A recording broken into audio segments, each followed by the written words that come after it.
এই জন্য আমার যুবক ভাইরা প্রতিজ্ঞা করেন, সরকারি চাকরি পান আর বেসরকারি, ব্যবসা করেন আর বিদেশ যান, যেভাবে উপার্জন করেন না কেন, জীবনে কখনো হারাম উপার্জন করব না। নিয়ত করবো তো ইনশাআল্লাহ। যুবক ভাইরা প্রতিজ্ঞা করেন, অন্য কোনো আমল করতে খুব বেশি, নফল আমল খুব বেশি করতে পারেন না, কোনো টেনশন নেই। দোয়া দরুদ খুব বেশি পড়তে পারেন না, কোনো টেনশন নেই। জীবনে একটা ওয়াজ মাহফিলও আসতে পারেন নাই, কোনো টেনশন নেই।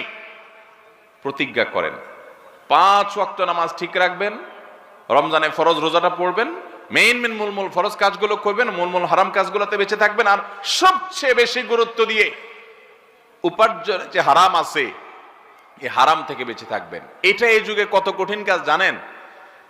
এই যুগে সব সোজা, এটা সবচেয়ে কঠিন। যুবকদের জন্য দুইটা জিনিস সবচেয়ে বেশি চ্যালেঞ্জের। এক হলো এই হারাম